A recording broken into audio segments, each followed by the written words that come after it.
now my relationship with the Lord has shown me the power of vulnerability to show people that, like, the perception of me that you see, like, I'm so glad that you see this in me. But here's the real me. I struggle. I don't make the greatest decisions sometimes. I struggle with anger. I struggle with anxiety. I struggle with my emotions. I struggle with letting people in. Yeah. And, like, that I think is powerful, to be able to, like, speak that out loud and show people that. That's the difference in the community that I had then to what I have now. Welcome back to another episode of High Value Discussions. Today's guest is a God-fearing woman, a devoted mother, and a leader who is passionate about helping women strengthen their walk with Christ and building a meaningful community that is rooted in biblical principles. Through leading a women's Bible study and a book club, she has created a space focused on genuine connection amongst women seeking to grow deeper in their faith. In this episode, we discuss dying to your flesh, biblical leadership, motherhood, discipleship, community, and the importance of building your life on a strong spiritual foundation. Ladies and gentlemen, I give you Abrianna Arthur.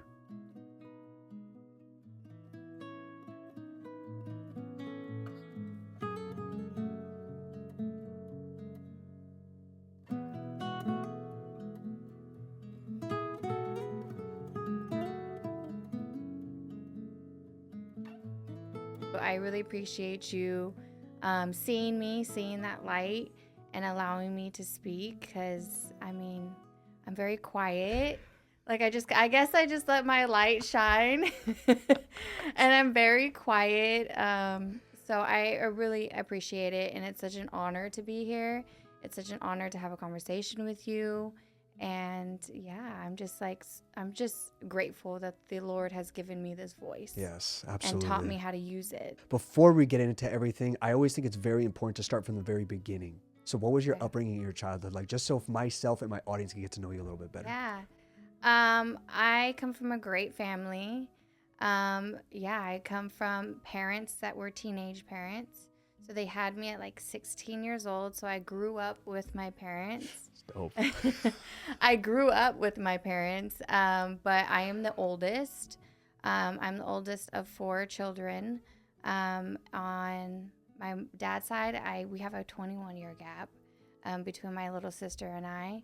And then I have 3 others with my mom's side. One unfortunately passed, but I have 2 brothers. And yeah, I come from a great family. I had a great childhood. I feel like I was just surrounded around so many cousins and so much family. But I always like to call myself like the popular loner. Like, where like I was like the baby, because my mom is the baby of 6 children. And then the baby had a baby. Yeah. So I feel like I had so many people around me, but I was always just kind of like alone in that sense. But yeah, I had a great childhood. The home life wasn't the most steady and the most safe. So I think that that was a little difficult to navigate. As the oldest, I really just had to put like this front up. Like, I had to be strong, and also not only that, but I feel like I had to like have it together for my parents because they were struggling. So yeah. Is that a lot of pressure, especially when you're growing up trying to navigate that? I'm in the same boat as you. Oh yeah. We're way too relatable, honestly. Yeah, I love it. I love it. We could talk all day. Well, every time you're talking, I'm like, okay. Yeah, it makes sense. No, I felt pressure then, but I didn't know how to navigate that pressure. I really didn't. And it led down like a whole path of like, lying and being deceiving and trying to like hold it all together while like everything was unraveling. So, it was a lot. It was pressure then, but then now I look back at it and I'm like, I would not trade. It was needed. I would not trade it for, I wish I would have had guided struggle. But I mean, I wish I would have had that. But Yeah. if there was a reason why I didn't. Mhm. There was a reason why I didn't. Yeah. Yeah. Well, when you were navigating it, you didn't have anybody to lean on, right? When it comes to being under somebody, having some guidance, having some mentors, because again, Yeah. you want to have that, not the image, but the walk of just being strong, of being resilient, of being adaptable and durable. Right. So you never want to portray as weak. Right. But Of again, course. vulnerability opens doors. It Mhm. requires you and allows you to be sharpened. Mhm. So did you have that growing up at all? Did you trust somebody to lean onto, or were you scared to lean onto somebody? Both. That's a great question. Both. Vulnerability, you said vulnerability, and I'm like, trigger word. That is not happening. No, yeah, it is. No, I struggle with vulnerability. I Mhm. really do. And I think that is a form of protection, form of control. Mhm. I think that to answer your question, I don't at the if I'm putting myself back at like the young Abrianna, no, I didn't feel that way. I didn't feel like I had a mentor or someone that I can look up to, that can really protect me from those spaces. Just the environment of my household. My parents were not together. I don't remember them together, anyways. I think they separated when I was like 1 or 2. So I would split my time between my mom and my dad's house, and each house had their own thing. And so I think that I escaped one space, but then I would go into another space having Yeah. to protect one form of myself. So I didn't have really anyone to look up to until I was like, I think I was like 7. Yeah. And my parents were like, okay, you need to do something, like some type of sport, something. And then they enrolled me into Taekwondo. I did not know that about you. Yes, they enrolled me into Taekwondo, and it was off from there. Like I found my thing, I found what I was great at, and I found what like I was super passionate about. And I think it also allowed me to express my emotions, because I wasn't a talker. Like I wasn't an emotional person, nor was I a talker. Like feelings and emotions weren't a thing in my house. So it was just like the answer to that was either give it to God or Mm. like I don't know, like they didn't know how to like have that conversation. So when I found Taekwondo and when my parents put me in it, my instructor really just like took me up under his wing, and it was just something that like I didn't want to leave. Like I wanted to be there 7 days a week. Yeah. And it's so important. I've had so many coaches along the way, because I'm a former fighter, and during that transition, there are pad holders, there's coaches, and there's mentors. Yeah. And during those transitions, I was like young, not very aware. And as you started to grow up and get mature, you start to understand the importance of actual mentorship. Yeah. Like there are Yeah. people who are just teaching, and there are people who are just, again, the title coaches, and there are actually people who are mentors. Our pastor, Apostle Ron, I love what he said, where friends care about you right now. Your Mhm. mentors care about you 15, 25, 30 years from Yeah. now. And again, the importance of that is just so valuable, Yeah. and we're to the point where somebody told me this a while ago, like sometimes you graduate Yes. from your mentors. Yeah, I have. Yeah. Oh, absolutely, I have. But I'm grateful for them. I'm grateful for the space that they held for me. They have done so much. They have such a huge impact in my life. I don't think they even know it. I don't even think that they even know the impact that they did. Fortunate for me, I was able to express my gratitude to one of my mentors and one of my instructors. The other I wasn't able to. He's still here. We kind of drifted in our own, way in life. But yeah, I have graduated from that, but that's such a huge like such a pivotal space in my life that I have graduated from that, but they made me who I am Yeah. today. They don't really need affirmation. It is nice to get a compliment here and there, Oh but at the yeah. same time, it's like it is just in them. Leaders, it's a beautiful trait to have when they're not really thinking about themselves. As a leader, you really can't. You're always prioritizing the people in front of you, and you're eating last. And I feel like you, even as a mother, as an adult, I feel like you do that a lot where you're the one that's eating last. No, great transition. I love it. No, honestly, my relationship with the Lord has shown me that um, my gift, my strength is also my weakness, and I love to serve people. Like, so it's such an honor to serve people, and it's such an honor to like be able to be in a position where like I am last. It's not a burden to me at all. Like I truly love doing it. So, yeah, it took me a while to get there. I was super selfish before I was a mother. I was like, you have to share my time. What do you mean? Like my food is cold 90% of the time. Like, what do you? Yeah. But really, like, I've always been that way. I just didn't know how to steward it, right? You know, I was overextending myself. I was also being a servant. Sometimes we serve others to mask what we need to work on in ourselves. So I feel like that I had to really learn how to create boundaries and set the standard for how I serve others. But you know, Jesus set the standard. So Yeah. Did you always walk with God? Did you always have a relationship? Did you I always know? didn't. No, I didn't. And that's what's funny is like going back to you asked me of my childhood, my grandparents really had a huge impact in my life. I mean, my grandparents are the greatest people. They're like the cornerstone of our family, really. Yes. Um, my grandma always had like we had Jesus everywhere in the house. Like everywhere in the house. She would wake up every morning and kiss like the picture of Jesus. And she would always talk about God and Jesus. And she would talk to her angels. And she just always like had that conversation, or we would always have it in the house, but she never taught. So like like growing up, like I didn't know who the difference between Jesus and God. I did not know. Like no one sat down, and we didn't go to church.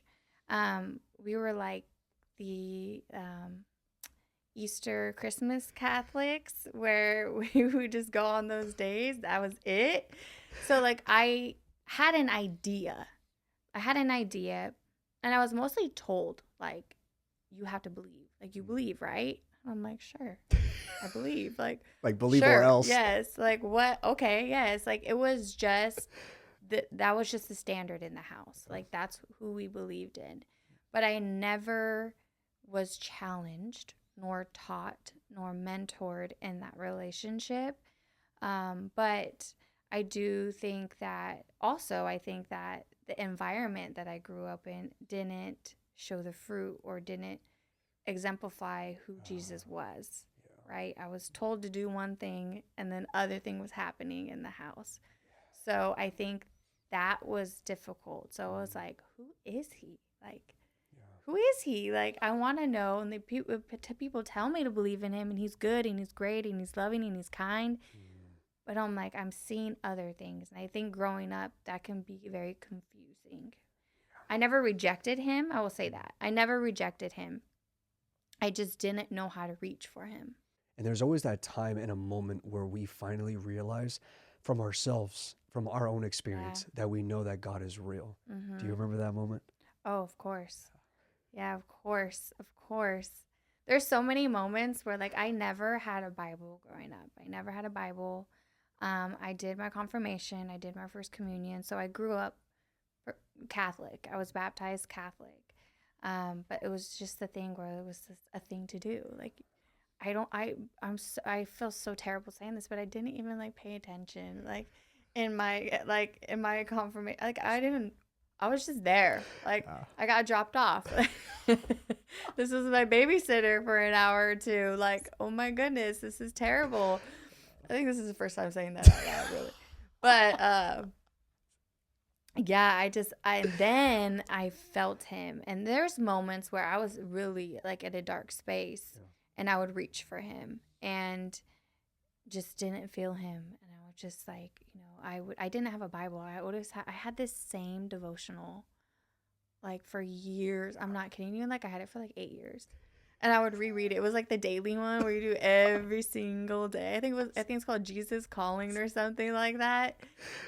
And I would just like open it when I was sad and when I like felt like I needed somebody.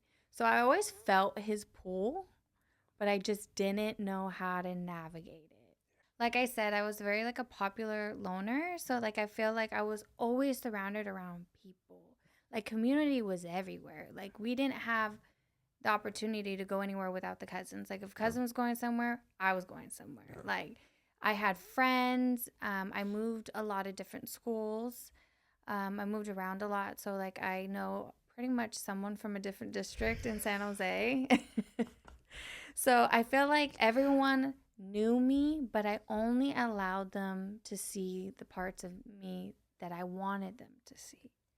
I never allowed them to see the bad parts. They only saw the good parts in me. Yeah. And so I feel like I always did have a community, but I kept them at bay, like at a distance. Yeah. And it was a space where it's like I had to be strong. Like I had to put up this front. Like I wanted them to have this perception of me. And I didn't want them to see this like pain and hurt and depression and anxiety and all of the things. I did not want them to see that. Yeah. And it is a form of protection where I feel like in my household, I didn't have that protection and I didn't have anyone to lean on. So I did what I thought was best and just kept everything inside and kept people at bay. And and it was the servant in me too, where I was like, I just wanted to show you the good because like life could be so good. And like, I really wanted to save people. And like, I would take people that didn't have friends or like were struggling at home. And I just wanted to give them good. And I feel like that came from a space of I wasn't good. So I just wanted to be good for them. And so like that was a thing where it was like, it's so crazy to think that I did have community. I just didn't know how to be honest. I didn't know how to be honest with them, and I didn't know how to be vulnerable, and I didn't know how to open up because everyone was like, I still to this day, they're like, you were so cool. You're the best dressed. You had the best things. You were so awesome. Like, you were so nice. And I'm like, thanks. Like, thanks. It's nice. Like, wow, put up a good front. Wow. But I'm not proud of it. Like, now my relationship with the Lord has shown me the power of vulnerability. And it showed me to show people that like the perception of me that you see, like I'm so glad that you see this in me. But here's the real me. I struggle. I don't make the greatest decisions sometimes. I struggle with anger. I struggle with anxiety. I struggle with my emotions. I struggle with letting people in. Yeah. And like that I think is powerful to be able to like speak that out loud and show people that. That's the difference in the community that I had then to what I have now, because it was a slippery slope where I lost a lot of people just because of the decisions that I chose to make. Yeah. And I haven't got to apologize to everybody, but I just wasn't the greatest friend because I just would keep this front up. I would just like, just say what I needed to say, do what I needed to do to get by or to keep people at bay. So I think the power of like being able to open up in vulnerability shows that it doesn't have power over me anymore. Yeah. And when you started to really build your relationship with the Lord, mm-hmm. sometimes we have to look around and see who's surrounding us and who's in our environment. And sometimes that's a hard thing to do because there's a time where we build such a relationship with these people, but at the same time, is the relationship hindering your walk or is it elevating your walk? Yeah. Did you have to go through that a lot, and did you have to separate yourself from a lot of people? Honestly, people separated themselves from me. People separated this, and Praise I God. don't. And I don't blame them. I really don't blame them. I just was not a great friend. I was making just a lot of just bad decisions with whether it was with relationships with men, the way I moved with, alcohol and drugs, to just my lifestyle of just like always just on to the next thing. Like it was, I feel like I wasn't, and the lack of honesty, right? The lack of honesty with them and being selfish. So I think that they separated themselves from me, and I commend them for that. I think that people need to protect themselves, and if they felt like that's what they needed to do, then good for them. And it was sad because it's hard. Like I've had probably like four best friends, I would say, just ghost me. And then you start to look at like, okay, who's the common denominator here? Like you really start to think, and I mean, you can go down two paths. You can just play the blame game and play the victim, or be accountable.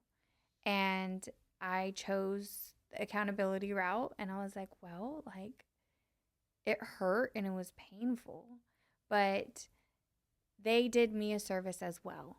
And I had to be in that space of isolation with the Lord in order to learn myself, in order to learn, like, where's my heart posture? Where are my motives? Where does the Lord want me? Like, these relationships are holding me into a space and into an identity, into an environment, into an atmosphere that He wants me to just not even be a part of. And if I was friends with them, then I would continue these behaviors. So, yeah, they X'd me out. They X'd me out. Did it hurt at that moment? Oh, heartbreaking. Yeah. Heartbreaking. I was mad, sad, angry. I felt like, I really am able to like separate myself from men, but from females, I took that really like personal, like super personal. And yeah, it was difficult. It was difficult, but I still have so much love in my heart for them. Like I don't follow any of them on social media. I don't really follow their lives really, but like I still think about them, and I still pray for them. When they come to my mind, I'm like, that's the Holy Spirit telling me to pray for them. So I still wish them well, but yeah, it was difficult. It was difficult, but I had to accept this space of isolation that the Lord was putting me in. I fought a long time. Yeah. I fought a long time. Both of us, and you were agreeing with what I was saying earlier, that I used to think that isolation was an edge. I used to think isolation was a way for me to get ahead. Mm-hmm. And it's such a weird mindset where I used to think people would slow me down. Yeah. It's super strange. It's kind of funny because in my sport, in my past career, you're by yourself. Yeah. There's nobody to help you in combat sports. You have your coaches to prepare you, you have your team to prepare you. But at the end of the day, you are in there by yourself. So I almost used to take it like that, where it's no different from the outside world. It's the same thing. Nobody's coming here to save you. Nobody's here to hold your hand and like do all this stuff. So it's like, okay, I'm going to just isolate myself. I literally lived like the Batman lifestyle forever. And I walked around with that with such confidence and bragged about it. And then I started to get older. When I was getting older and started to get more aware of how beautiful community is, I was like, man, I have been wasting time. Oh yeah. And that is such a, again, all in God's timing without a doubt, but it's so disappointing for myself to just think back and realize that I put community on the back burner for way too long. Oh yeah. And then now I tell my brothers now, like all the people that I associate with myself with now, I'm like, bro, find more men to do life with. Find more soldiers. Find an army. Oh yeah. You want to be able to walk around, like say society is tomorrow, right? You want to be able to walk around and look around the room and say, I can go to war with this man. I can do life with this man. I can do all of these things with these godly people. You need that. Yeah, like for sure. So again, like how you said, the popular loner, I like that. Yes. And I like how you said I say all the time to the women that I do life with, I say that we have to suffer well together. Like suffering is inevitable, but like I did it alone for such a long time. And you said it, you hit it right on the nail. Like, I fought for a very long time. I didn't do it professionally, but it's just you in there. And it, like, people don't understand. And maybe people that do sports, right? That play sports. Like, when you're out there, it's like your ears ring. It's like ding. Like, you don't hear anything. It's like a tunnel vision. So it's just you out there. No one else gets the praise. No one else gets the credit. Like, it's just you. You make cut. You make weight. You win the fight. You know the It's whole you, game. you. Why are we so relatable? You.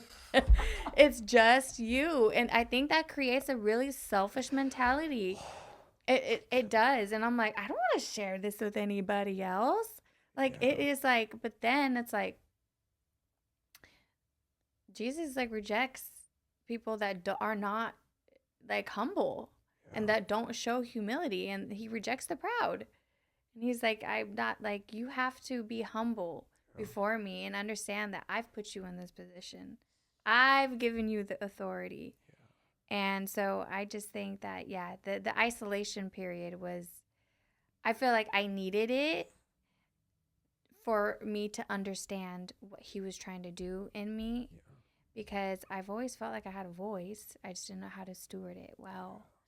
Yeah, I didn't know how to steward it well. I didn't know how to, like, I didn't know how to, I feel like I was leading people astray, not where they should be.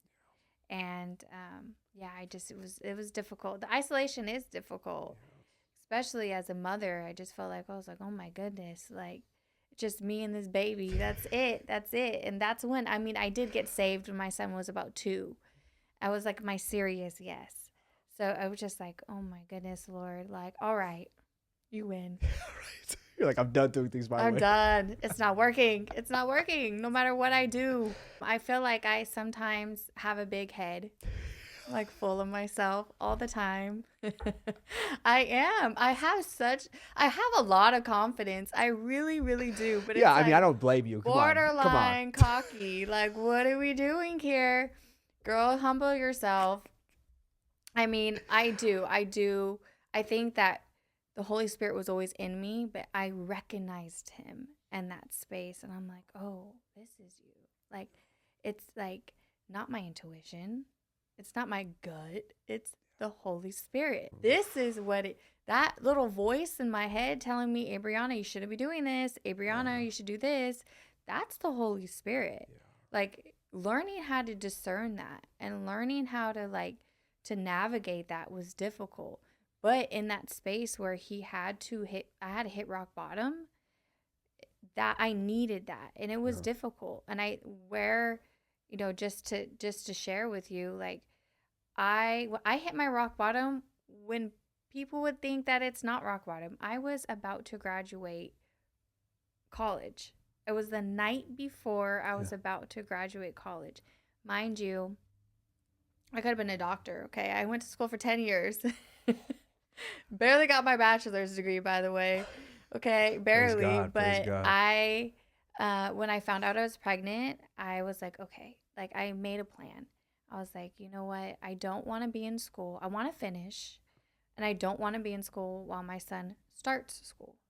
So I was like, okay, let's do this now. And I did it. I put my head down while I was pregnant. When I had him, I took 1 semester off as soon as I had my son Mello. But after that, I was like, we're going to do this. And I did it. And I took a loan out and I put myself through school through COVID. I didn't allow COVID to, like, keep me down. Really, I was, like, all set to go to a college, and then they shut down. So I was like, I could have been like, okay, you know, I'll just, no. I was like, all right, do you offer online school? And they said yes. So I put my head down, created a plan, and I graduated in 2 years. And with a brand new baby. And I'm like, I did all of this. I'm at the night before my graduation, and I am miserable. Like, I'm not happy. I'm weeping in the Airbnb. Wow. I'm not happy. My son's sleeping in the bed, and I'm like, what is going on? Like, at a moment where you think that you would just be so full of joy. Mm-mm. Really? Why is that? I just felt like I was doing this for everybody else but myself. I was doing this for validation. I was doing this to make my parents proud. I was doing this to just be seen. And I was like, I just spent $20,000 on a piece of paper that, did I even do this for myself? Like, what am I doing this for? Like, that space of like loneliness that I felt in that room, I just didn't know what to fill it other than with the Lord. And I took that devotional that I have for like 8 years, opened it up, got on my hands and knees for the first time, and I said, you know what, Lord, like, you have me. Like, I don't know. I don't like this feeling. I don't like feeling like I'm always searching for validation. I don't like searching for people to want me, to love me, to stay, to do all. Like, I don't want somebody else to have that power over me where I'm continually searching and pouring myself into people, to situations, and just getting nothing out of it. Nothing out of it. Or I am getting something out of it and I'm not able to recognize what you want me to get out of it. So I wiped my eyes, woke up the next day, walked that stage, and I just was like, it's from there, it was like a slow journey. I was like crawling and, tiptoeing to the Lord, but it was just really, the Lord just like snatched me out of the space. Like, he came and grabbed me, and I am so grateful for him. I'm so grateful for him. It was just such a it was a space where usually people like are at their darkest, and it was at a place where I thought that I should have been like, Which is so interesting. Yes. Kind of shocking to me, because when you were before you were going through the story, I was like, oh, you're going to talk about the night before, which is obviously ecstatic. Everybody's like, so there's so much enthusiasm going on in the environment. Right. You're just like, I'm so happy to just put all the sacrifice aside and I'm about to walk. But that is, again, that statement that you said, the validation, that the feeling to be, I got this to make people proud, to make people happy. A lot of people still do that. And that's, again, so scary. Like I always tell young men, especially, pay attention to all the seasons that God has placed you in, because they're all there for a reason. We just have to listen. Like, don't pay attention to what your neighbor has, the car, the house, the job, the career, the toys. Pay attention to what God's telling you. But it's too much where you see that term, keeping up with the Joneses, where somebody has something, I want it, but bigger. And again, it's this whole thing of, I used to see that growing up when I was a kid. Competition almost. It was honestly the stupidest thing I would see growing up. I would see parents from my father's church compete. They got a big house. Oh, they got to get a basketball court in the backyard. Oh, they got to get a grill and a whole party thing in their backyard. Everybody did it. And it was just like a form of competition. Like, oh, look what I got. Oh no, I got this too. Oh, I actually have an RV. Oh, I have 2 boats. And this, and I'm like, and I was a kid and I was like, what are you guys talking about? Like, this doesn't even seem healthy. You guys seem like you're just fighting over toys. So it's very odd. And honestly, nobody cares. Nobody cares about your car.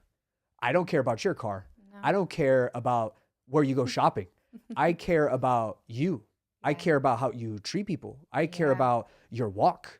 I care about your journey. I care about your testimony. I care about the individual. I care about your items. Speaking of like that term isolation, when did the Lord start to place you and push you towards community? Oh, wow. I think after really dying to my preferences in life, and after just really giving my life to him, really he started when my son was born. My son really just truly like transformed the family. I think because I was just in the world with a lot of things, I really pushed myself away from my family. I didn't have a relationship with my mom and my stepdad and my brothers, and I had a surface level relationship with my dad, but not really. I really like didn't have that relationship. So when my son came, like everyone kind of just had to blend for him. And then, but we would always kind of like keep separate. We would always keep separate. Like my mom would take my brother and my brother and my son together, and everyone just kind of came to the parties and did that. So he's really like kickstarted everything. But my relationship with the Lord is what really changed everything. Really changed everything. Like, I mean, it he really cultivated a different person inside of me. When I say dying to my preferences, I died to all the things that were not important in my life. I struggled with alcohol for a really long time. I would not say like I was an alcoholic. I would just say I would abuse liquor and I would become like a whole different person. Like all bets are off. Oh yeah, it does it to everybody. Yeah, it does it to everybody. And I'm like, and I have nothing against alcohol. I can't participate in it. I can't do it because I don't have self-control when it comes to it.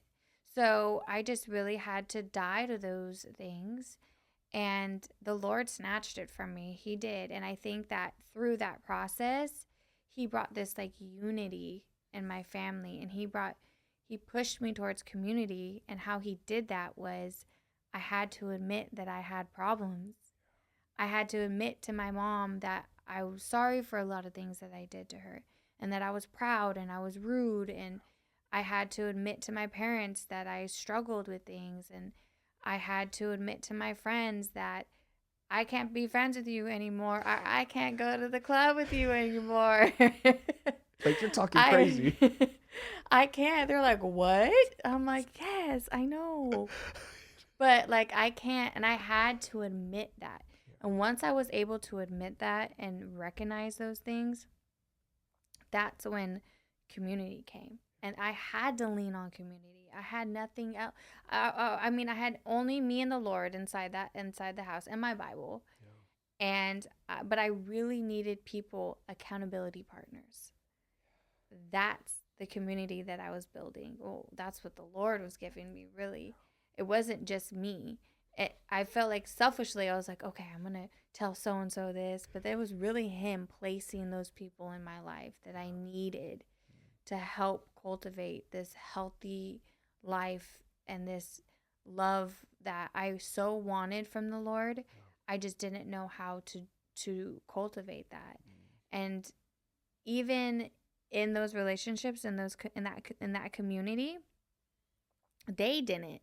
Like my mom was really just starting her relationship with the Lord, but that's it. Like my friends didn't have a relationship with the Lord. My dad knows the Lord, but doesn't. He's a believer, not a follower.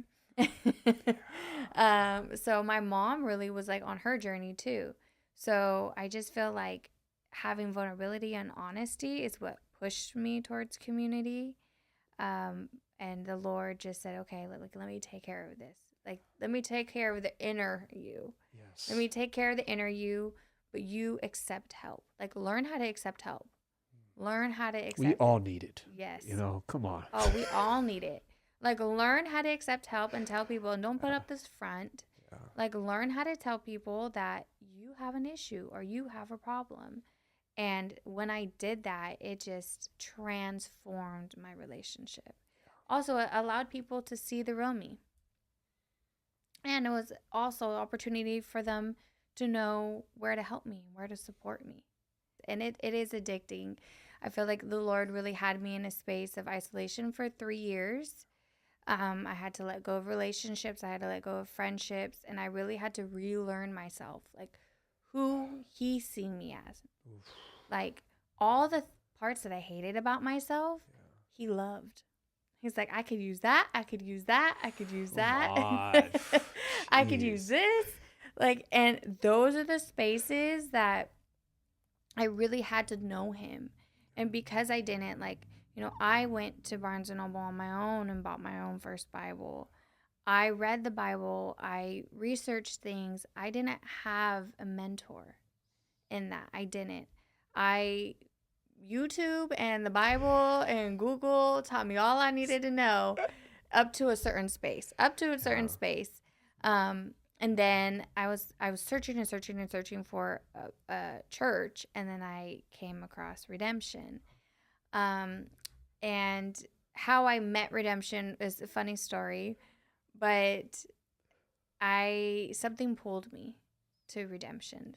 Something I was not a fan of it in the beginning, I'll be honest, because I think it was just a lot. Like it was when I say a lot, I love my church now. I love Redemption. That's my home church. But I am such a introvert and I get overstimulated very easy. And there's lights and sound and music and dancing and singing, and I'm Just like, people hitting you, like, hey, get yes, I chilled. was like, people are hugging me, and I'm like, what is going on? Like, I just wanted to come to church, people. And my perception of church was from the Catholic Church. Like, you go, you're quiet, up and down, take the bread. Like, okay, goodbye. Like, you're in and out in an hour. Yeah. And so I think that like my perception of what church is, like church is just not a building. It's, and so like I went and something drew me back to it, and I have not stopped going since. So I feel like cultivating that, like the Lord really he needed me. He was like, you know what? I need to show you and I need to teach you who I am, like my nature, my character. Like he knew where to get me. He knew how to get me because I am very a black and white person. There's no gray for me. It's like either you are or you're not. Like, do you like me? Yes or no? Check the box, please. There's no maybe box here. Like, do you want to be my boyfriend? Yes or no? Do you love me? Yes or no? So it was hard for me, but the Lord needed to keep me in that space. He was like, I need to give you these tools, church and the Bible and my word. Yes. And so once I got there, I was just like, okay, well, the severity of what the Lord saved me from, he saved me from places I didn't even know I was in. And I just want everyone to know this. Like, how do I do this? And I didn't know how to in the beginning, but then I just started talking to people and I started praying without ceasing. I mean, praying because I didn't have any friends. I was like, Lord, you took all my friends. I have my family, but you took all my friends. Like, my mom can't be my only friend, okay? Like, I need friends, like good, solid, Christ-centered friends. Like, what does that look like? And it was difficult, but I allowed him to lead. And now I have like the most solid group. I mean, and I'm still like, I still recruit. So come on. Right. Like, I want more. But I have like this, I'm most solid group. And I think that the Lord has just been so generous and kind to me. He's been so generous and kind to me to like give me this authority. And like, I humbly speak, like, he's just been so gracious to give me this community. And I'm like, I want to live boldly. Yeah. I'm like, do you know Jesus? Do you know Jesus? I don't go to the club no more, but I'll go to the club just to ask people, do you know Jesus? I'll do those street interviews. Yeah. Speaking of that, now that the Lord has gifted you with the community, what's that growth been like? Oh, it's so beautiful. I like being a leader. I had this perception of like, you're going to lead these people. But the Lord's like, no, no, no, no, no. They actually teach me more about myself than anything. Yeah. Like my group of women, I started a book club. So that was my thing. That was like my love language. I love reading. So I'm surrounded around books. I'm surrounded around love right now. I loved reading. Like that was my thing. Really reading. Like I'm such a knowledge-based person, right? I think that's why I'm so analytical. Like it's like sure. I love being in a book.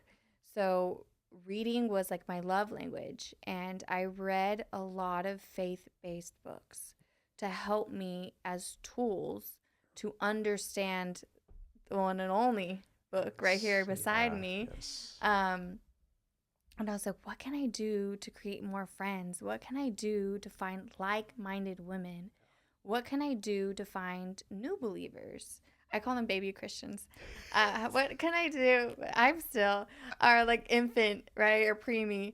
Like, what can I do to find them and and have like-minded people? Like, what do I do? So then I was encouraged to start a book club by my cousin. She was like, I think you're ready. And I'm like, no.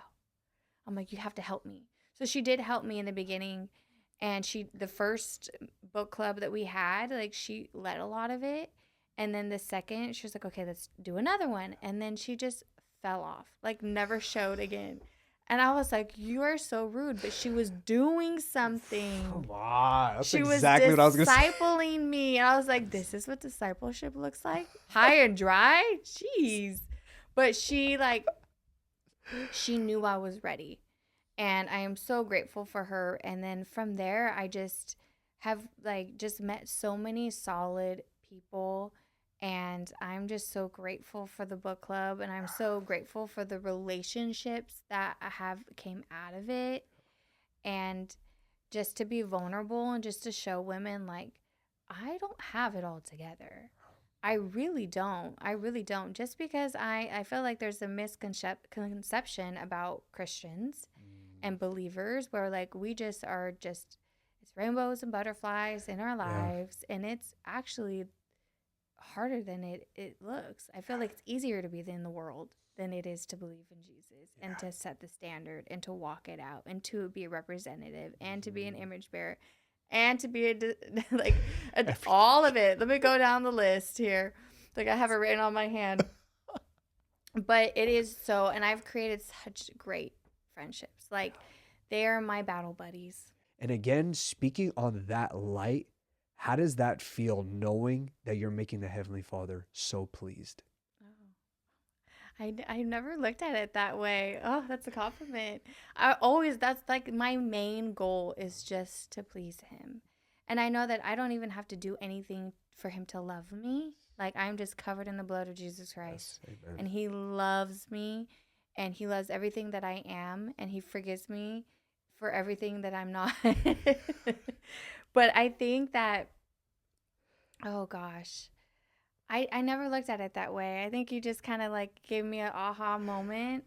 I just feel like I am such a doer. I just want to accomplish so many things that I always go back to Mary and Martha. Who am I? Am I choosing to do the better thing and sit at his feet and abide? And that's what I'm doing it for. I really am doing it for, not for me, but for him, to glorify his name and to just really, I just want people to love him. And how I live my life represents that.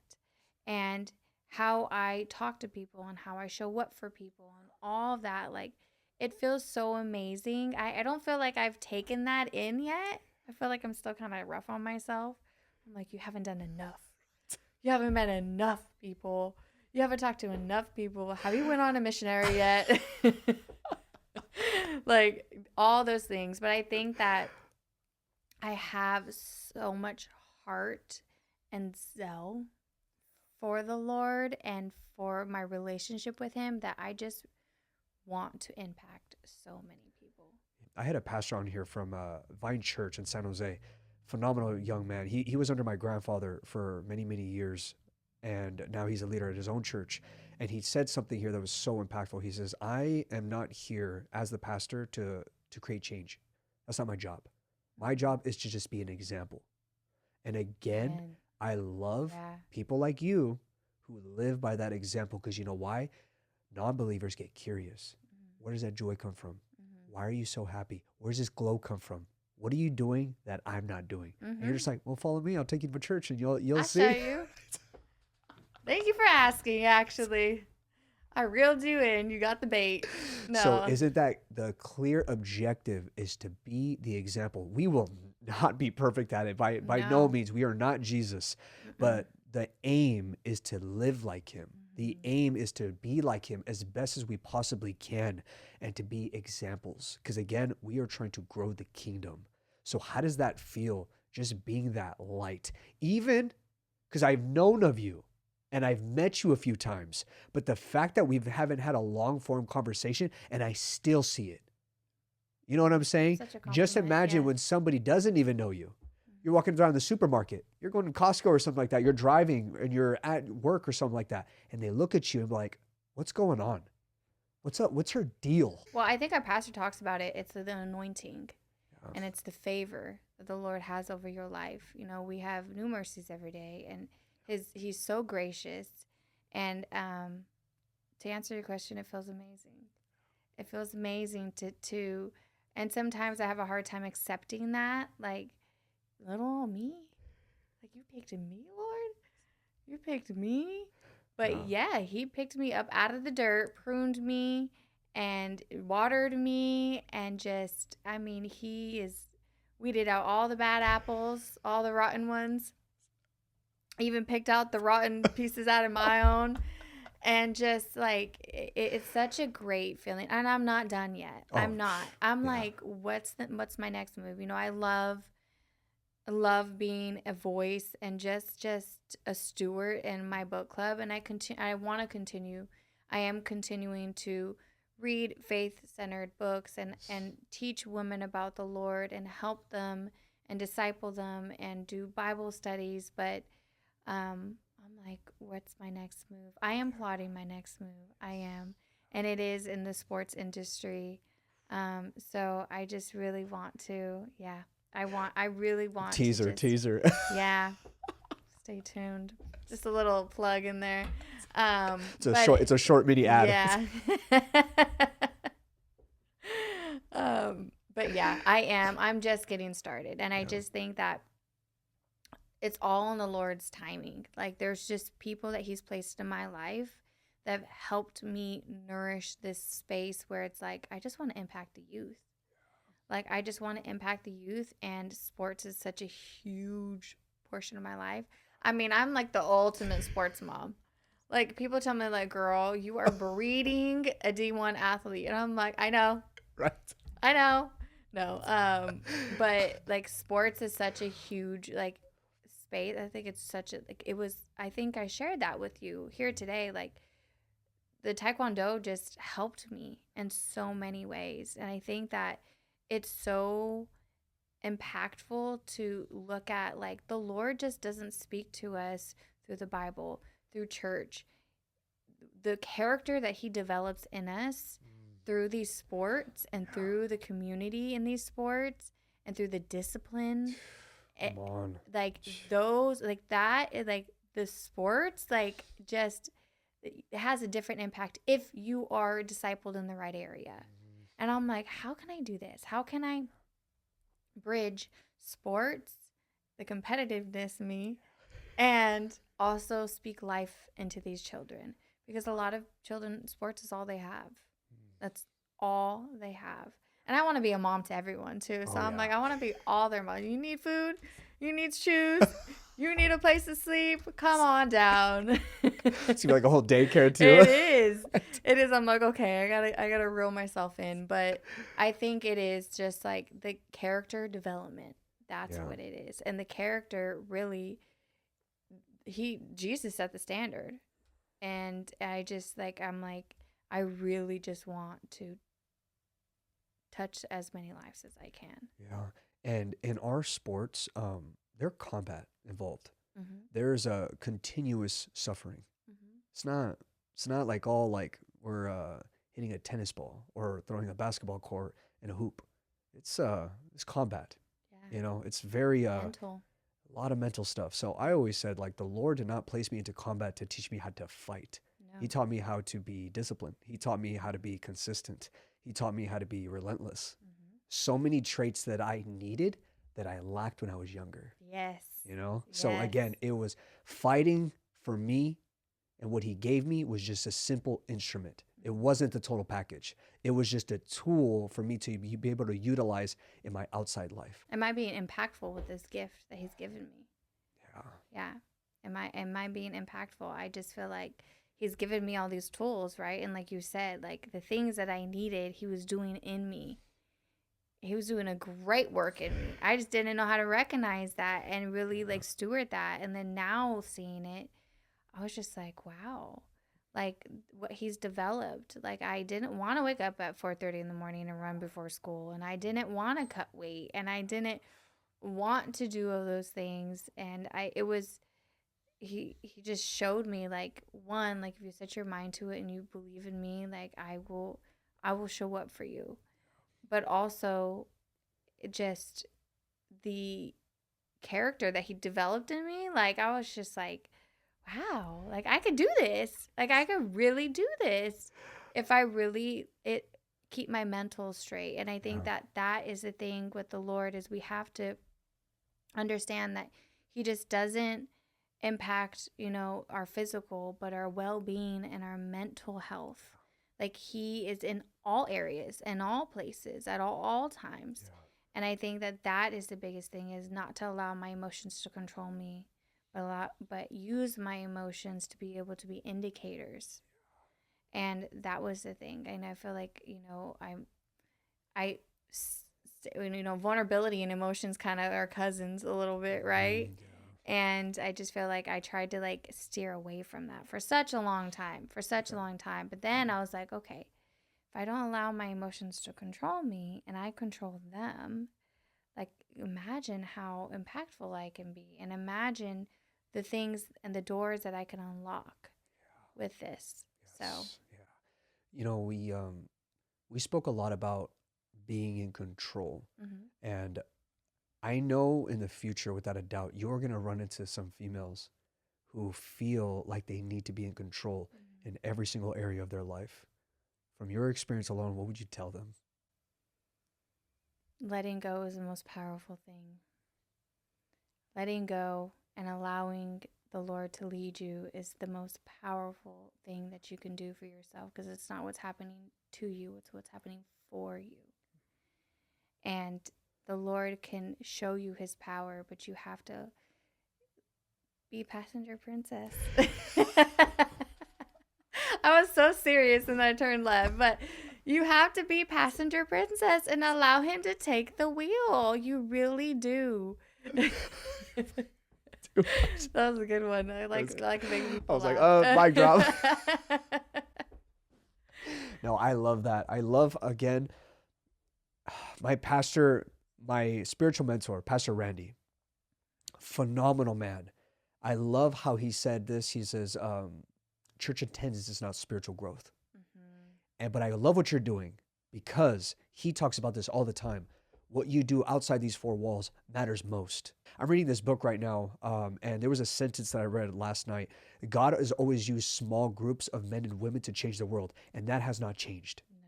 And the fact, when I see people living it out, creating the community outside the four walls, because that's easy to do inside the wall. Oh, yeah. It's easy to do it inside the house, but outside? Yes, you have to look at the person's motives and heart and where they're at. But I'm like, I love being corrected. I'm like, okay, please challenge me, please. Like, I want someone to tell me about myself. I really want to, because I want to be able to mature in Christ. We're not meant to stay steady in our relationship with Christ. We're meant to mature. We're meant to grow. We can't reach the people that we're meant to reach if we're just staying stagnant in our walk. And I think that is the most beautiful thing, is surrounding yourself not around yes men. And I think that we do live in this season or life where everyone's easily offended. And I understand. I think that offense comes from a space of like pride and ego, right? But I think that there's something beautiful with just allowing people to share, right? But also, like, that's where discernment comes in. Like, okay, this is true, but I think this is a little bit of projection, and this is a little bit of something that's going on with them. But meeting it with love and accepting it, I think that there's something so beautiful in that. And I think that once you start to cultivate these relationships, then it's just like, oh man, it's such a great, like, I just love people. I feel like I have a hard time. I feel like I'm not the most approachable person. Don't. No. Give yourself grace. No, I really am not, because I'm like, if you just knew me, I just love people. If you just knew me. But I feel like I do kind of walk around like just, like my stuff don't stink. But I mean, I smell good. But I'm like, I just want to talk to people. And I understand, and I do understand that not everyone's going to be for me. I understand that I'm not going to be everyone's cup of tea, and that's okay. Yeah. But let's get you to a space where, like, you are being corrected and that you are being challenged. And if we stayed in our comfort zone, then we wouldn't need the Lord. We really wouldn't. Yeah. We really wouldn't. I feel like the world just cultivates this sheep that just kind of flock together and stay together and just want to stay in their comfort zone and do the norm of what everyone else is doing. But when you get out of that, like the risk of that is so rewarding. Yeah. You get to know yourself on a deeper level. You get to know the finished self of what the Lord sees you as, not this identity that you put on yourself, or this cap, or this whatever you put on yourself. I think that when you get those relationships, oh man, they're going to challenge you, and it's going to be hard, and you're going to have to sit with self-reflection. I'm like, man, I did talk to this person this way, and man, I did let my, intrusive thoughts win in this conversation, and I did. But I think that there's something so beautiful in that, to not just be so easily offended, but to really like sit with things. And to really, I think as we mature, we have to understand the power of our responses. The therapy in me wants to say, and I'm going to say it, it's not how you react, but it's how you respond. Yeah. And it's not everything needs a reaction. Reaction is quick, not thought through. And a response is something that you've sat with and it took time to think through, and not in a selfish way, but you brought it to the Lord. Yeah, I think that sometimes we forget to do that. And a lot in the Bible, it talks about when a lot of these leaders and the prophets made decisions, they made decisions without consulting with the Lord. And look what happened. Things that the Lord did not want. And there's a consequence, action consequence for everything that we do. What's your consequence, good or bad? Is it pleasing to the Lord? And, we all know that the Lord doesn't, punish us, but but there's that conviction. There's no condemnation but there is that conviction in us that we know that pull. So I just feel like consulting with the Lord and being able to have responses and to respond in a loving, kind, caring way with self-control is huge. You have to take up your cross daily. Yeah. You got to go for, God gave the Israelites manna daily. Yeah. Daily food. Daily. He didn't it's spoiled if you kept it. And I think that's as we have to go back to him at a daily basis. That yesterday's faith and belief cannot sustain tomorrow. And I just feel like it's so true. I think that your responses and responding like Christ, it's a big it's a responsibility that I do not take lightly. I do not take lightly. And that's not to say that people don't get the best of me sometimes. And that's not to say that I respond the greatest. And it's not saying that I don't make mistakes, because I do. I do, especially as a parent. This is on the job training here. Yeah. Like each age, he has a different button to push on my back. And I just feel like I am learning, but I repent and I ask for forgiveness and I go to him on my hands and knees and ask him, this is your son. I'm your daughter. Like, what do you want me to do? How do you want me to respond? Like, how am I representing you? And I talk to him like a friend. I'm like, Lord, I didn't like that. I didn't like that about myself today. I did not like that. I did not like I said that. I didn't like that I had to spank my son today, okay? Oh, yeah. Because I believe in spankings. Oh, yeah, me too. I'm gonna spar with my kids. I believe in spankings. So I'm like, but I talk to him, and I really feel like because I abide in him, and because I believe in him, and because I believe that he's given me this authority, but I'm not authoritarian. Like, I'm not that, right? And that he has the ultimate say. not me. And he never said that this life is gonna be easy, and suffering is inevitable. But how do we respond to that suffering? How do we respond to the pull of this world? How do we respond to wanting to be the same? Or here's my favorite one. Why can they do it, but I can't do it? Because we're believers in Christ. Yeah. Because we're sisters and daughters. Because I'm a sister, a daughter, a friend, all of the things. And I just feel like how we respond is everything. Everything. So. You were speaking on motherhood a lot, and there is no manual on parenting at all. But when I was younger, I used to look up to athletes because I was an athlete. I used to look up to entrepreneurs. Mm-hmm. It's funny. The older I get, currently, I actually look up more to parents because it's the greatest job and title anybody can carry. Yeah. Like me, I am not a father yet, but without a doubt, my greatest title will first be a son of the Heavenly Father, and a father, Mm-hmm. a father to my children. Like a husband too. Oh, a husband too, absolutely. Don't forget about wifey. But the fact that I love how one day there's just going to be a couple of mini-me's running around. It's so amazing. It's the hardest job I've ever had. Next to I always say, thanks to Instagram, shout out to Instagram here, adulthood is the worst hood I've ever been in, but parenthood, it's neck and neck. It is neck and neck because it is my greatest ministry.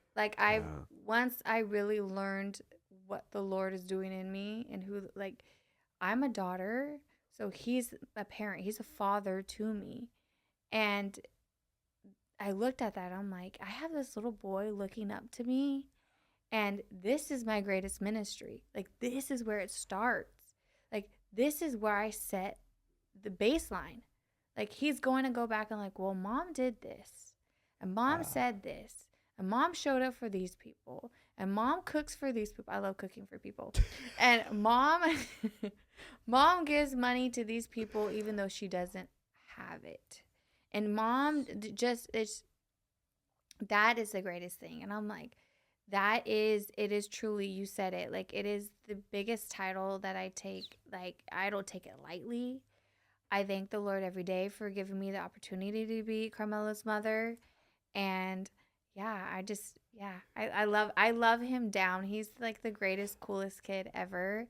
I hope you get to meet him one day. Or I don't know if you have. I don't know. I definitely haven't, but I look forward to, honestly, because again, I've met a lot of young men and women. Mm-hmm. And the first thing I always say, I want to meet your parents. Yeah. Because when it comes to seeing say a responsible, respectful child, and a young man or young lady, etc., you always have to look at the parents. There's somebody who introduced me to redemption. She's a dear sister of mine, and I've met all of her siblings, and each and every single one of them have such a light. I was like, I need to meet your guys' parents, and I did. It made clear sense. You get the full picture. Yeah. Absolutely. You do life with them, dinner. Awesome. Oh, yeah. But again, how beautiful that is. How stewarding the biggest job ever. Again, there's no manual.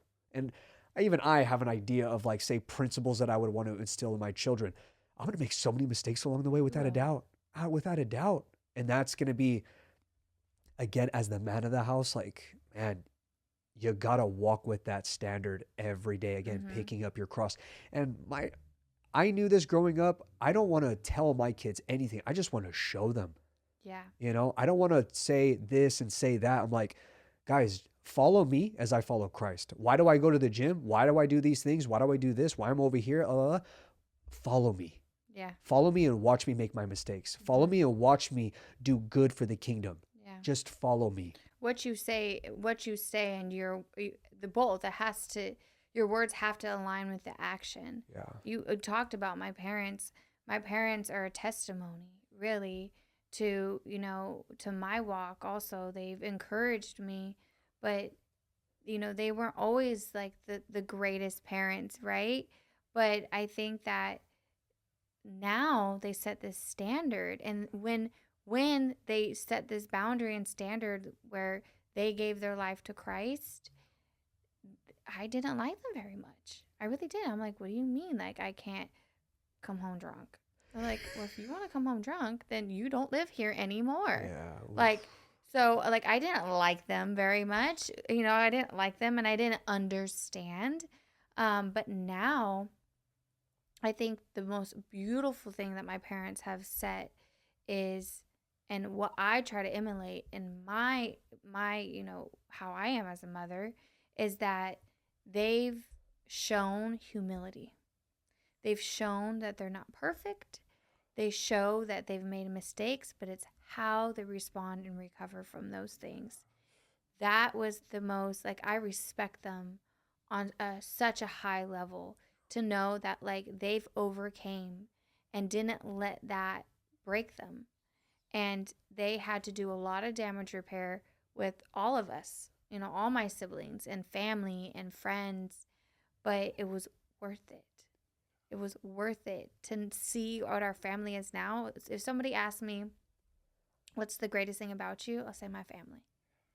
Hands down, my family. Easy. Hands down. It's just, I just want everyone to know my family. And I want everyone to know, and like, you are my family. Like, you, even though we're just friends, we just met, you're my family. Like, so I just think that it is like, the parents have such a huge impact on the children's life and on my life. I'm so honored to be their daughter, and they have just led by example.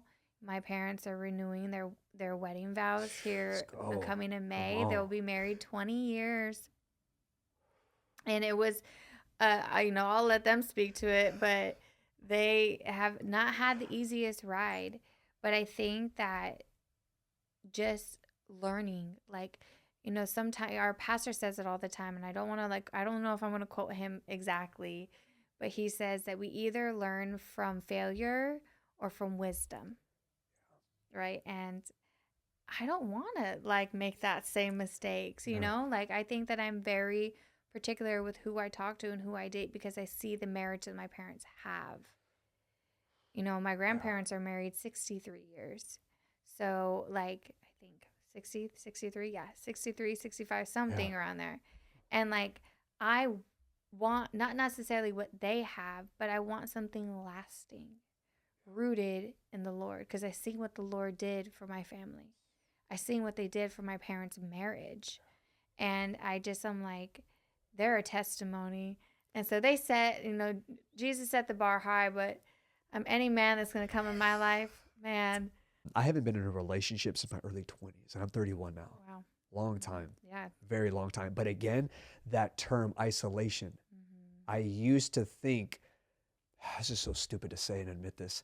When I was a fighter, I used to think it was such an edge to avoid girls. While my opponents spent time with girls, had wives, had girlfriends. I used to think I had the edge by staying away from women. Well, you have the responsibility of somebody, yeah. No. But You're even responsible for you, yes. and you only. Yeah, but even when I was dating in my early career, I was amateur during that time when we were dating, and she was like the back end. She was like the last priority. My career was the priority. And again, so distasteful. Yeah. But with the sport itself, it's not like any other sport. So you kind of have to approach it with a different level of intensity. Yeah. Because if you don't, you'll pay the consequences with your life. Yeah. So, but it was very, just like thinking back now, I feel like I missed out on a lot of opportunities. Yeah. Because of that mindset. I think that the Lord has something for you. Oh, without a doubt. And He has somebody, and I think that you had to learn that. So when you do enter a marriage and enter a courtship and enter that as the leader, you know what not to do. You know how not to move.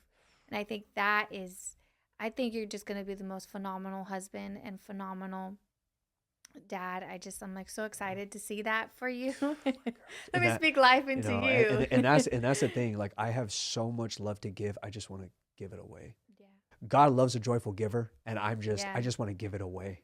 You You gotta know. hang up your jersey. What's your number? No, I think this single season, I think that we're both in. Um, I feel like you're ready from what I hear, and me, I don't feel like I'm there yet. I just don't feel like I'm there yet. What do you think is stopping you? Oh man, I don't think I've ever experienced what love really is, what love should be. So then I have that feeling, but also I have the joy and peace and love of Jesus. And he has made me so like just content and happy in that. So I was just knowing, I just was talking to my mother about this where it's like he is my priority. Like my relationship, I have an intimate relationship with the Lord. So to know that a man is going to come, I feel like naturally, and the Lord knows this, like our priorities are going to shift. I'm not going to spend as much time with the Lord as that I would being single. And that's kind of scary to me. That is Ooh, kind of scary to me cuz I'm like, actually, I actually like this. My Pastor Randy, he's wrote out this graph the other day. mhm, Put it on his whiteboard. You got three circles. You got God, you got man, you got the woman. mhm, The woman wants a God-fearing man. Where's the man at? Aiming high, aiming the high road, always aiming towards him. mhm. If the man drifts, she will drift. So So that's whatever. the importance to equally yoke. That's what a yoke is. The man goes this way, the woman goes this way. Like we're bound together, one Yeah. body. Yeah, of course. Yes. And I think that that's where it is. And I think like the natural leader in me is like, I haven't got to this space where it's like, what is a God fearing man? Like, what is that? Like, what does that look like? Because there's a lot of people that like to play the part. Does that, Oh, And I'm like, I don't want to, and I feel like right now, like the Holy Spirit's telling me, like, don't judge. Don't judge, girl. Don't but dig, judge. Yes. dig. Yes. There's nothing wrong with doing some digging. Mm-hmm. Because again, if you don't look under the hood, you'll end up finding it later on in your relationship. Oh, yeah. So again, it's super important to dig for both parties. Yeah. Like, and that's the thing. Ooh, I'm such a firm believer in this. First date. Tell me. First date. Yes. Lay it all down. Really? Lay it all I'm down. the same way. Whatever you, ooh, God, thank you, Holy Spirit. Whatever you think was bad, that you think is a red flag that you've done in the past, lay it all down in front of her. Lay it all down and tell her the person that you used to be. Yeah. Tell her everything so nothing comes up later on. Yeah. Always. First date. First date. First date. First date, people do the opposite. They dress nice. They wash their car. Everything looks good. Oh, Everything, yeah. perfect day. Try to make it as spontaneous as ever. No, it's like, I don't date to date. I literally date to marry. That's the intention here, And if I'm willing to go to that pursuit, you got to do it accordingly. And if I would want this female to know me, she has to know everything. Everything. Again, pouring out so much, such a benefit. Well, then you know how she can handle it as well. And Yeah. I think that is we have different roles. Oh, I'll say that. We have different roles. And in a world where it's like this 50-50 thing, I mean, okay, we're financials, we'll put that to the back burner, right? Like, but I'm saying like we play different roles. And I feel like as women, we create the spiritual climate for the man to thrive in that area. We create that. And how are we creating that? When you lay it all down, how are we picking that up? I think that I just want to be where my peace is. Like where my peace where I feel peace is was where I want to be. And I feel like Well, this dating world is just crazy. So I just stay out of it. Because I'm like, I'm in this little bubble with my son and Yeah. Jesus and my girlfriends and my book club. Like I can't do dating apps. And no, I Can't don't do do it. it either. Can't do I it. don't do it either. You have to find me in Whole Foods or Trader. I'm in Trader Joe's, by the way. Hint, hint. You're like, this time, this day. But like, you have to find me like literally out, and I think that's actually something that's really like, you know, when people ask like, where do you meet people? I want to meet my husband in spaces that I'm just naturally at. Like I just, you know, like I have my like standard, and I want someone to be able to meet that. So when you say like the first date late, all like I do too. Yeah. And I'm like, I want this, and I want to be courted, and I want intention, and I'm dating you intentionally, and I'm not having sex before marriage, and I'm not doing this, and I'm not like, I'm just not. Yeah. And I feel like sometimes we try to make excuses and give grace to people. But I mean, yes, give grace to people, but also like how they receive that is everything. You said people put on a representative of themselves in the beginning. They do. That's why like after the first year you're like, wait a minute. Like, hey, this pattern's different. Yeah, yes. But I just, not even the first year, but people tell you exactly who they are. Yeah. And listen to it. There's patterns. Yes. You know? Like I listen to it. Like I think that is not what you want to hear, but really listen to who that person is. And just pace. Pace is huge. Pace is huge. I love this conversation. We could talk about dating all day. It's so funny because like people ask me about dating advice, but I'm like, don't ask me. Don't ask me. I'm the worst person to ask.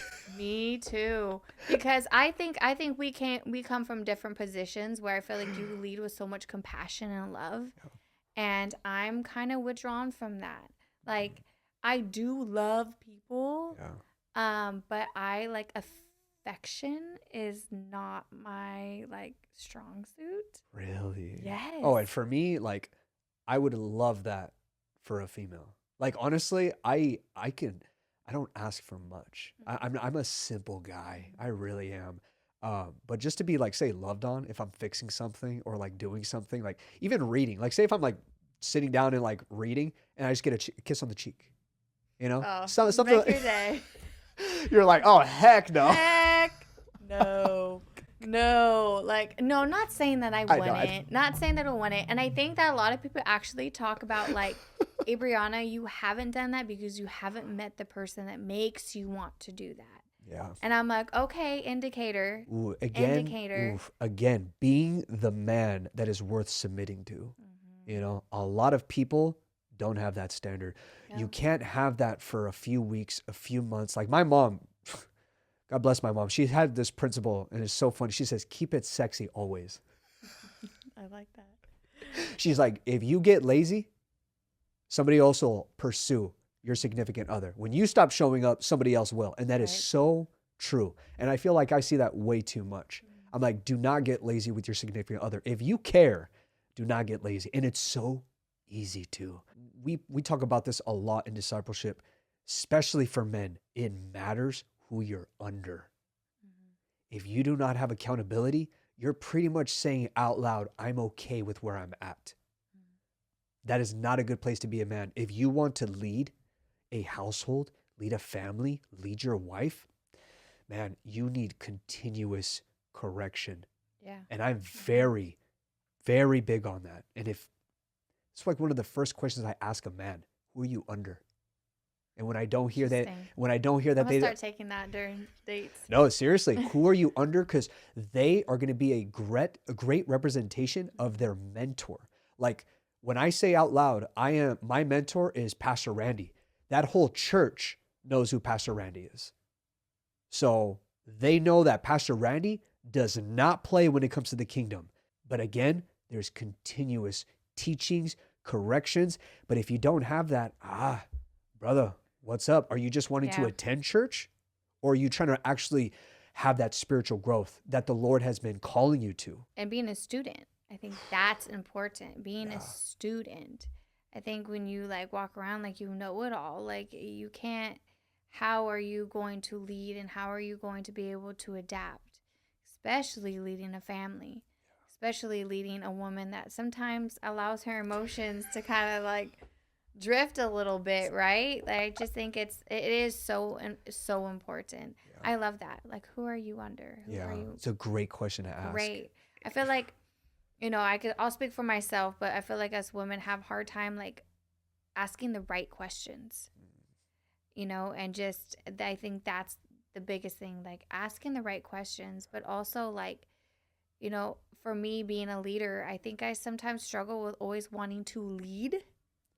Yeah. And having to sit back. Like I always want to lead the conversation and ask, like, just, I'm like, okay, girl, you just got to sit back and just allow.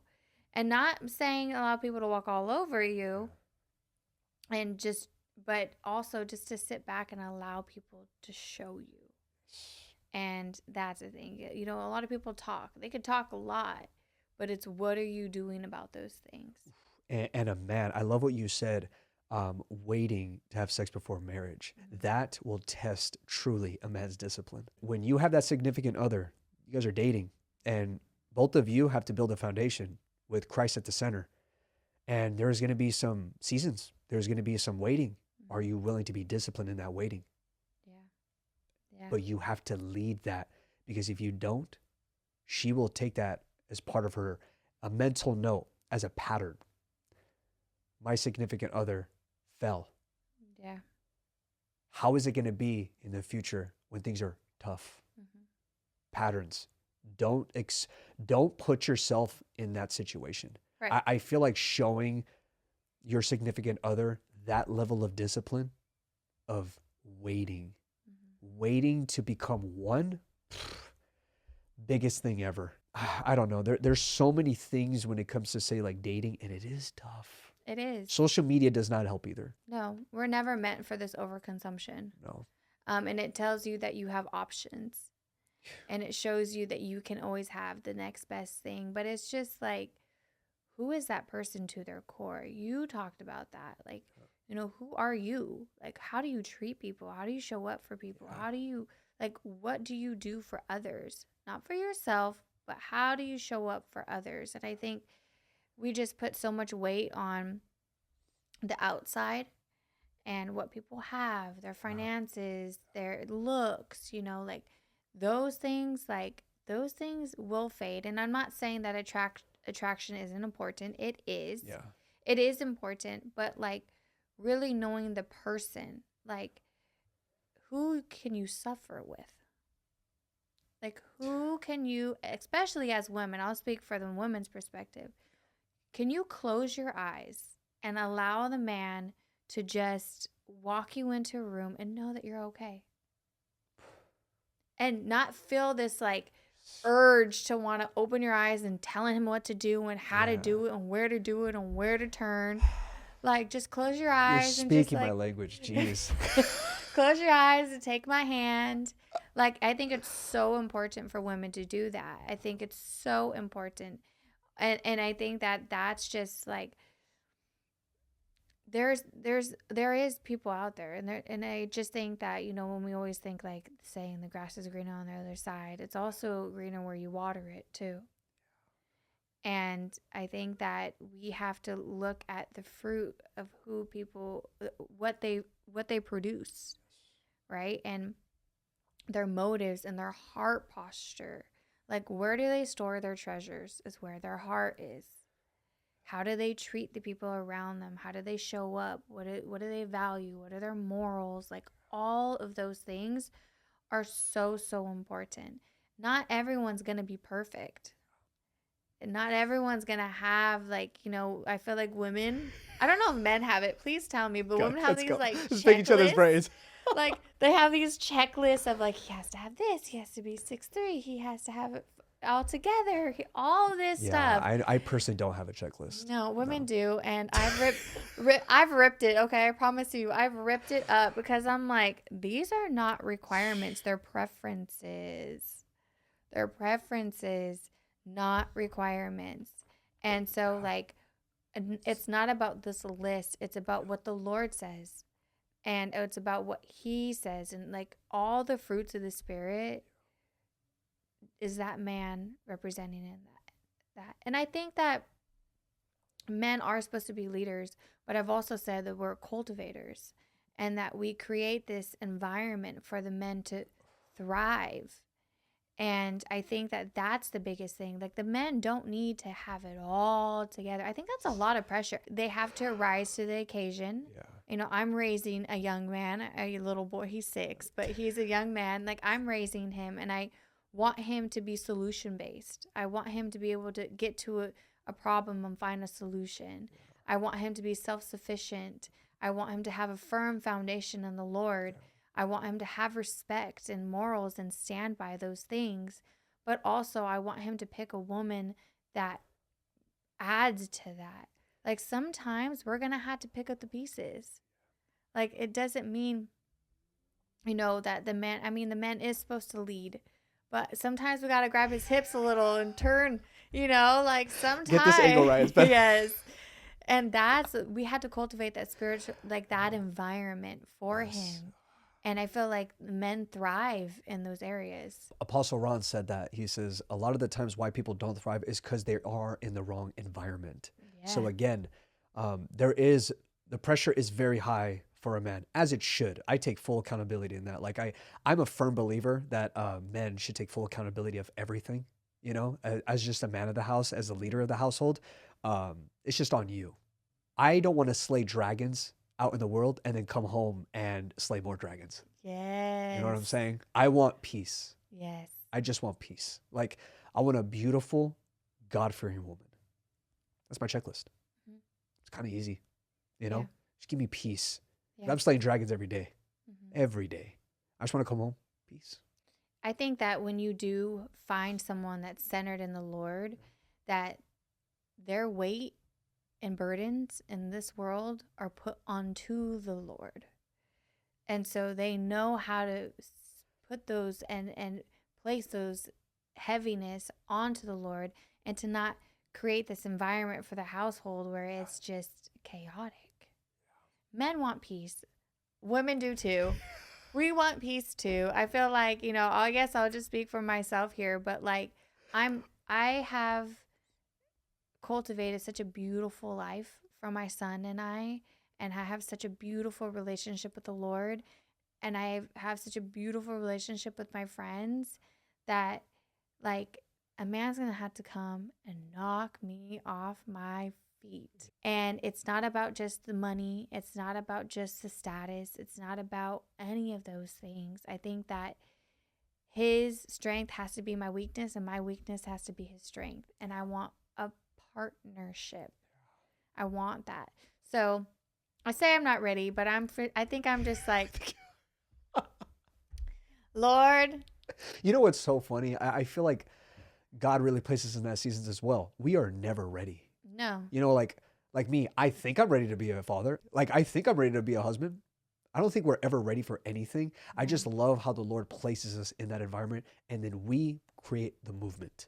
Yes. There's such beauty in that, you know? Yeah. Like sometimes we're placed in a season and we're like, what is this? Mm-hmm. But what are we going to do? Are we going to pause and halt, or are we going to move? Mm-hmm. The best compliment that you could have as a husband, for myself, the biggest compliment I would love to receive from my children and from my wife, you're just consistent. Oh.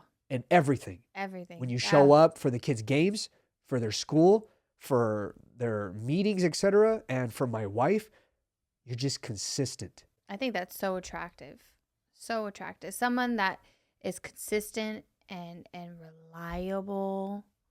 Like, oh, those two words, love language right there. Consistency and reliability. Like, if I could rely on you, because like I said, I've been doing this for 6 years by myself.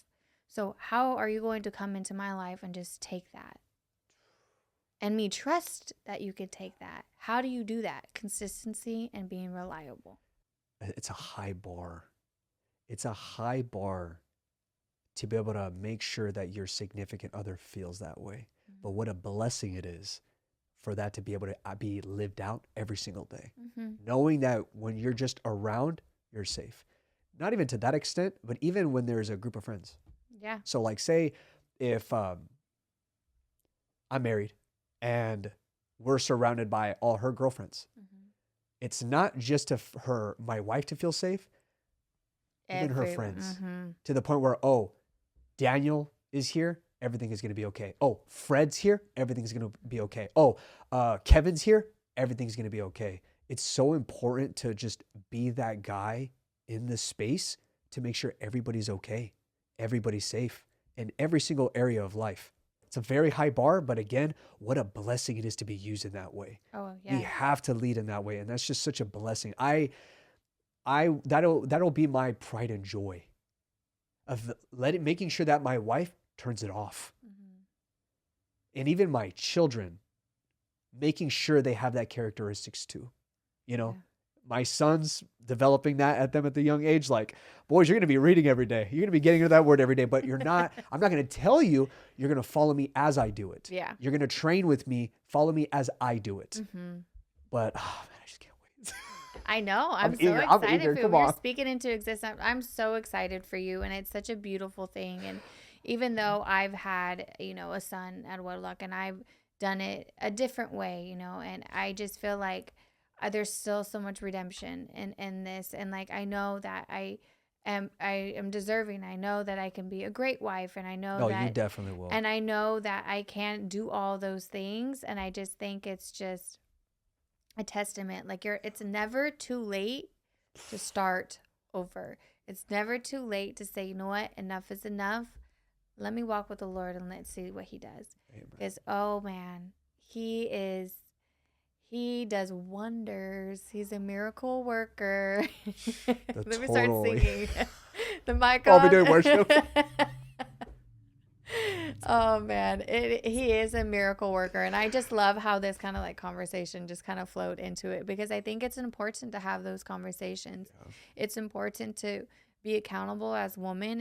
It's important to give grace to men because they're learning. It's important to be able to give them a space that they could feel at peace and learn and like be able to like speak to the women without feeling like judgment. And like, I think that is a space where like, I just am like, I'm so excited for, because like I have so many great people in my life, women and men. I have very good male friends and a lot of female friends. And I just feel like I can't wait to see myself in that way. My friends tell me all the time, it's so funny. I actually let my intrusive thought win the other day on Instagram.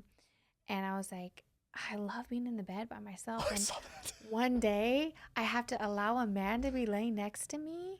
And my friend was like, accountability partners, I think that your intrusive thought won. And she goes, I kind of was thinking like, why would you say that?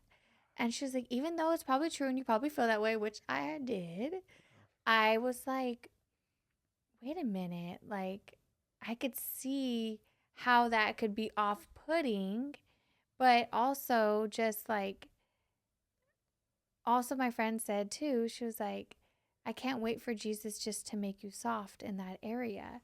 And my response was also, I was like, now, Peter, get behind me. Don't put that. Right. I love my bed, but no.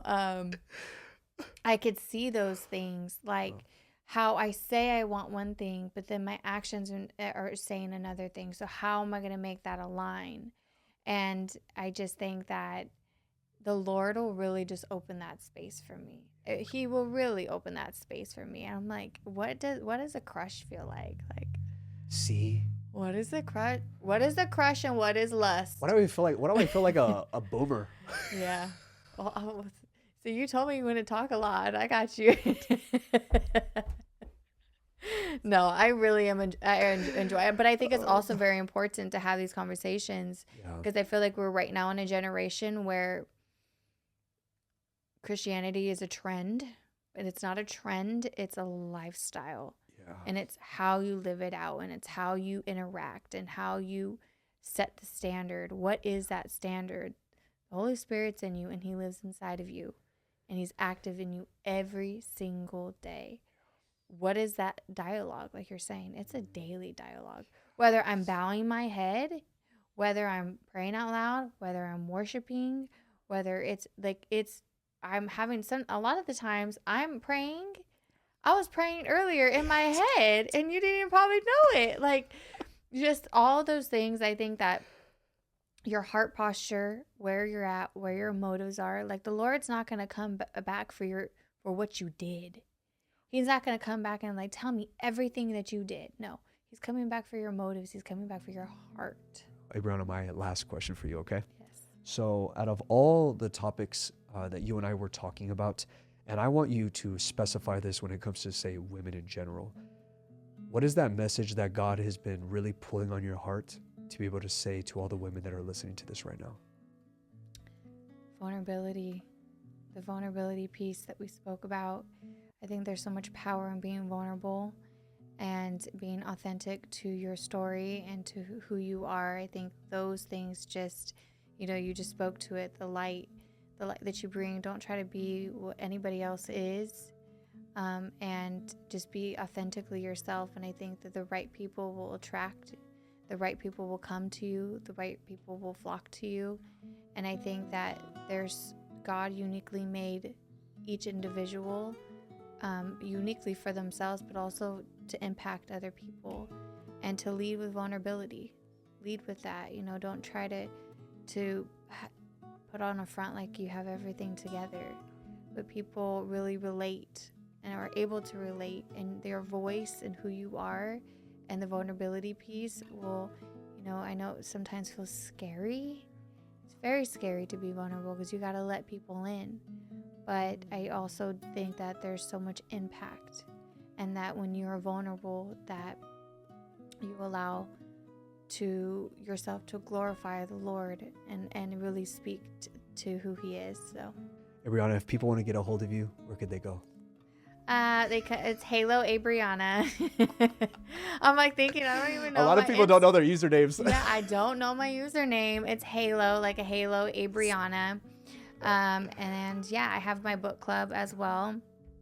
It's well read, well led. So I'll give those I'll handles. link all the descriptions that way you can add I'll give it. you those handles. But yeah, I thank you so much for having me. It was such a fun time. I feel like we can talk for hours. Absolutely. Honestly, this was a true blessing and an honor. Like, again, this is just a gift from God, and it's one of my greatest treasures that I just have the privilege to be able to sit with people and just hear their testimony and just hear the impact of how God has just used his children. I have truly the best seat in the house. I really do. And I am grateful for your time. You are such a productive woman, and there are so many things that you could rather be doing right now. But again, I genuinely appreciate you. I appreciate you. Thank you so much. Thank you so much. Thank you all for tuning in to today's episode. If you got a lot of value out of this, please do me a favor and support our channel by liking, commenting, and subscribing. Make sure to hit that follow button on Spotify to stay updated with our latest episodes. And if you are listening on Apple Podcast, I would greatly appreciate it if you would leave a 5-star rating, followed by with a review. Again, thank you all for the support. Stay loving, stay hungry, and stay excellent.